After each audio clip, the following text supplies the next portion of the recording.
Tuh kan nih gue ngeliat nih orang pada habis bepergian dari luar kan disaranin buat mandi ya. Lu gitu nggak Bud?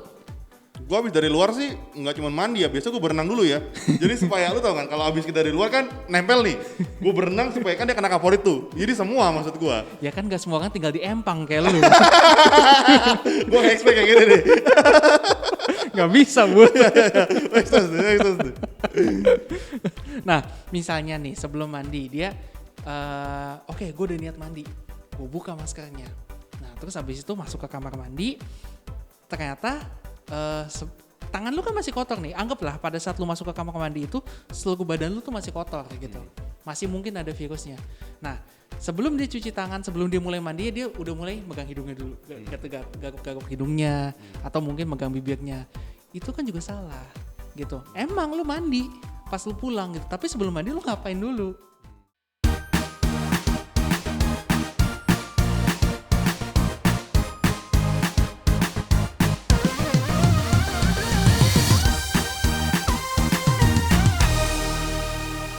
Yan, Wih, lu tenaga kesehatan di sebuah rumah sakit. ya. Tapi lu memberikan contoh yang salah penggunaan masker, penggunaan face shield. Lu pakai face shield tapi lu taruh kayak bando begitu. Iya. Ini bukan bandul loh. Ini Iron Man. Kalau misalnya udah boleh ngomong, cing, nah kayak gitu. Gua harap lu orang pada nggak denger episode yang ini, karena menurut gua agak nggak penting episode yang ini sebenarnya. Kita bahas apa hari ini ya? Nah, sebagai contoh penggunaan yang salah tadi, ini akan kita bahas nih, Bud. Oke. Jadi, ide awalnya itu banyak banget pertanyaan dari pasien gue yang positif COVID, tapi dia bingung.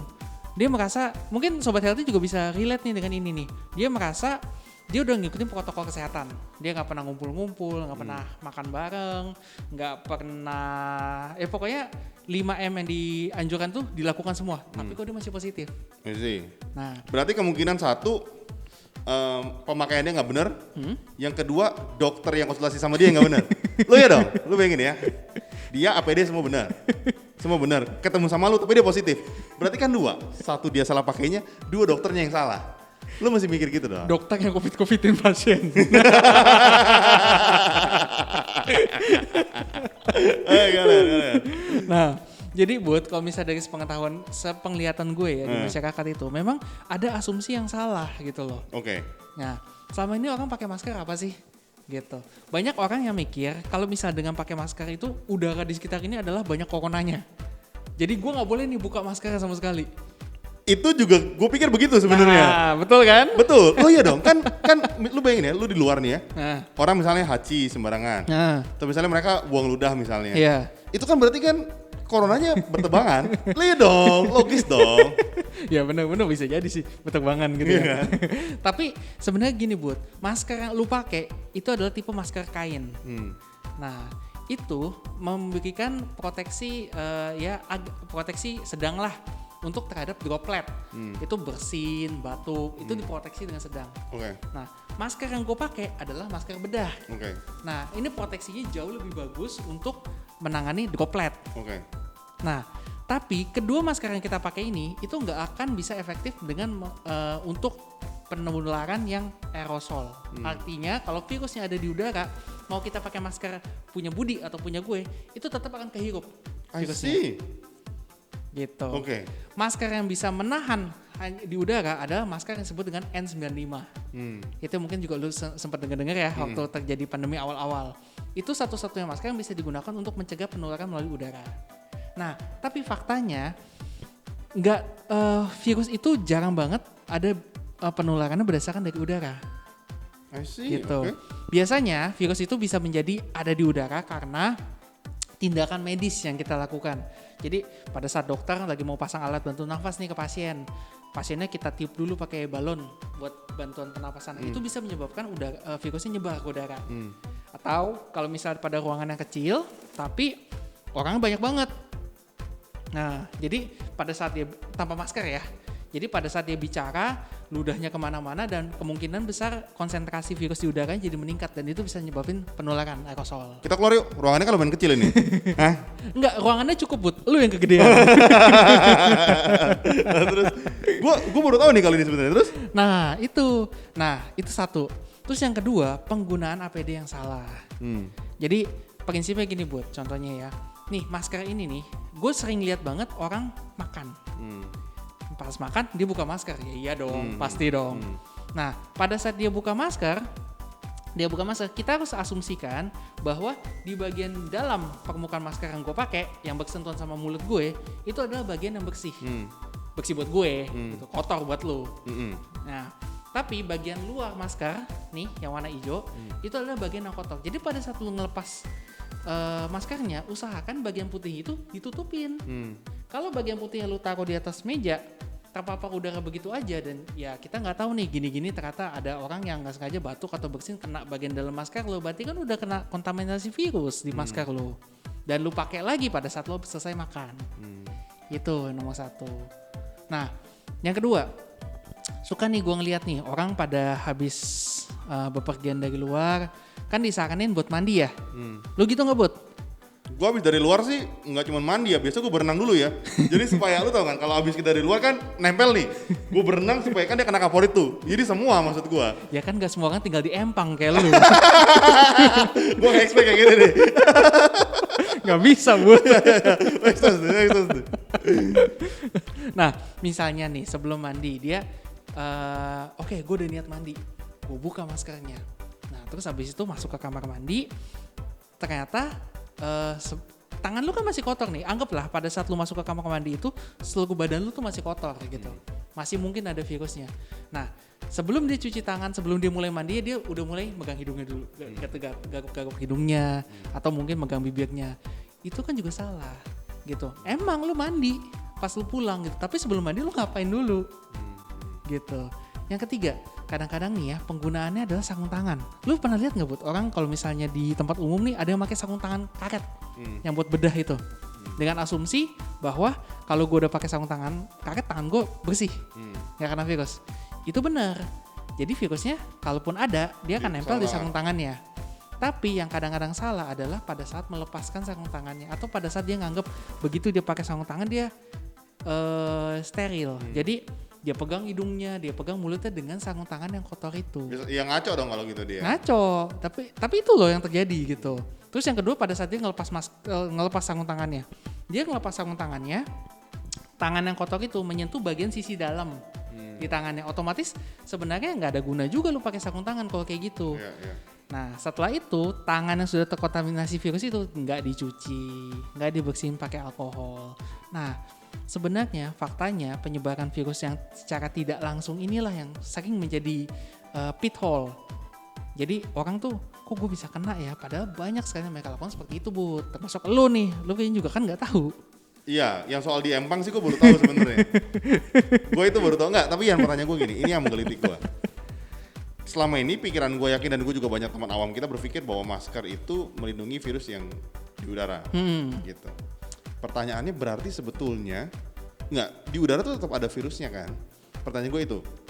Lu ngomongin virus apa nih? Kalau nggak coronavirus, COVID-19, spesifik COVID-19. Maksud gue kalau kita jalan keluar pakai masker, di luar itu ada virus COVID-19 kan sebetulnya? Ya mungkin ada, tapi jumlahnya kecil banget Bud. I see. Ibarat lu nanya gini, gini deh, lu pernah kencing nggak di kolam renang? Pernah dong. Pertanyaan masih kecil apa sekarang nih? Kayaknya sekarang juga masih kayaknya. Nah, kencingnya kelihatan nggak? Kencingnya? Enggak. Karena airnya begitu banyak kan? Iya. Nah, kalau lu tanya ada nggak virus corona di luar sana? Mungkin ada, tapi jumlahnya itu benar-benar nggak bisa dibandingin dengan partikel-partikel lain karena kecil banget. I see. Jadi sebenarnya kita nggak perlu takut kalau misalnya kita berada di udara terbuka, tidak menggunakan masker. Kita takut nih karena virusnya kesedot nih dari udara gitu. Sebenarnya nggak kayak gitu. Yang lebih kita takutkan adalah kontak droplet dari orang lain. I see. Ini bukan kita nyariin orang nggak pakai masker di luar ya, bukan itu. Tapi sebenarnya penularan terbesar itu bukan dari di jalan kita keluar gitu nggak pakai masker, bukan. Tapi lebih ke kontak fisik secara langsung kan. Kadang orang juga kembalian, misalnya uang kembalian. Iya gitu. Misalnya orang nyokap gue kan jualan, jadi itu kan sangat-sangat signifikan tuh uang tukar-tukar kembalian gitu kan. Atau misalnya kita ngomong soal gagang pintu kita pegang, itu juga signifikan ya sebetulnya. Ya gitu. Jadi tujuan kita tuh bukannya menyarankan orang biar nggak pakai masker. Ngapain lu pakai masker? Cuma bukan. Tapi lu mesti kenalin alat-alat pelindung diri itu tipenya seperti apa dan apa yang harus dilakukan dengan benar gitu. Ya, dan nggak gini. Pertanyaan gue gini. Ini kan kita susah ngomong ya. Misalnya kita makan gitu ya. kita bersihin gitu sendok garpu gitu ya segala macamnya pakai tisu Jilat. basah misalnya. Enggak pakai tisu basah. Oh, pakai itu biasa. Pertanyaan gue kan ada begitu banyak paparannya yang di meja itu. Lu ngerti gak maksud gue? Ngerti. Jadi di meja itu nggak hanya sendok garpu. Berarti pada saat lu makan di tempat umum kan? Iya, Oke. maksud gue terlalu banyak paparannya gitu. Iya. Kan Nah. susah banget kontrolnya gitu maksud gue. Oke, jadi kalau gue pribadi ya Bud ya, pada saat gue mau makan di tempat umum, gue akan mengasumsikan bahwa semua meja makan, meja, kursi, alat makan tuh semuanya adalah yang kotor. Jadi gue bersihkan dulu, gitu. Termasuk handphone ya, itu juga Iya. nanti akan kita bahas tuh sedikit. Nah jadi mejanya sebelum makan itu biasanya gue bersihkan dulu dengan alkohol, biasanya desinfektan, termasuk di garpunya. Mungkin kalau misal piringnya sedari awal itu sudah ditaruh di sana juga gue bersihkan dulu sebenarnya. Gitu. Karena ya itu prinsipnya, kita nggak tahu ini pernah ada kontak nggak langsung nggak nih barang-barang yang ada di meja makan kita dengan penderita yang mungkin OTG atau mungkin COVID-nya positif dan dia juga pernah makan di sana. Gitu.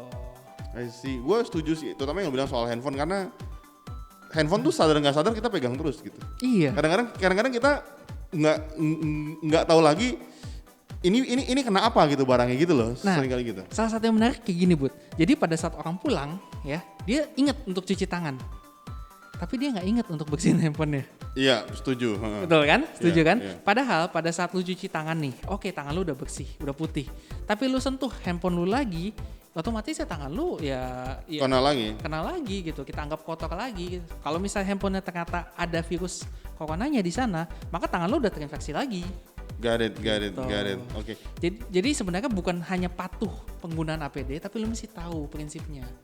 Karena lu pakai aja, tapi kalau misalnya lu nggak ngerti, ujung-ujungnya pasti banyak kesalahan yang lu lakukan. Gue setuju, itu bener banget sih karena kita banyak nggak aware, handphone sama dompet tuh paling nggak aware sebetulnya. Paling kayak karena itu paling banyak disentuh kan sebetulnya gitu. Betul, makanya dompet lu kasih ke gua aja. Bener, sekalipun dompet gue nggak ada isinya juga sebenarnya, tapi bawaannya kan mau gue sentuh. Nah tapi yang soal ngebersihin makan di tempat umum itu jadi satu concern juga buat kita. Yang pertama memang kita mesti jaga kesehatan karena kita nggak tahu kondisinya. Yang kedua emang Adrian sekalipun dia dokter dia babu juga sebenarnya. Mas lu mau bilang gitu kan tadi kan? Jadi lu kemana-mana bawa alkohol pembersih meja gitu kan. Jadi gue paham lah maksud gue. Jadi kalau nyari side job gitu, ya gue ngerti kondisinya. Panggilan gitu. Jadi Panggilan nggak tahan gitu. Iya, jadi makanya gue juga bawa kan serbet kotak-kotak di sini kan. Iya, jadi maksudnya kita paham lah. Jadi kalau teman-teman misalnya lihat suatu saat Adrian lagi ngebersihin apa di situ ya dipanggil aja, "Halo, Dok." "Oh iya, halo." Dia seneng kok karena kan by nature ya. Iya dong. Goals kita itu topiknya kan. Dok, tolong dong sekalian di sini nih yang ini. Ada nggak ya yang mau sampaikan buat pendengar kita supaya kita lebih aware? Gitu aja sih. Mungkin kalau misalnya dari Sobat Health ini penjelasannya mungkin masih ada yang mau ditanya karena ini kan sifatnya personal ya. Mungkin Dok saya pernah kayak gini-gini nih. Kayak gini termasuk salah gak sih gitu. Nah boleh DM kita ke Instagram kita di @healthyhacks.id dan jangan lupa juga buat teman-teman kita nih akan selalu ada IG live dan kita akan upload kembali di hari Senin gitu. Jadi weekend kita tuh suka ngundang narasumber atau teman-teman kita yang kita anggap berkompetensi lah di bidangnya yang akan kita ajak kolaborasi untuk tayangin di hari Senin gitu. Betul, untuk bisa berbagi juga sama Sobat Healthy tentang pengalaman mereka atau tips dan trik mereka gitu. Jadi saksikan terus, channel podcast kita juga akan kita tayangkan setiap hari Kamis. Yes, jadi sampai situ aja, stay healthy, Stay alive. bye-bye. Bye-bye.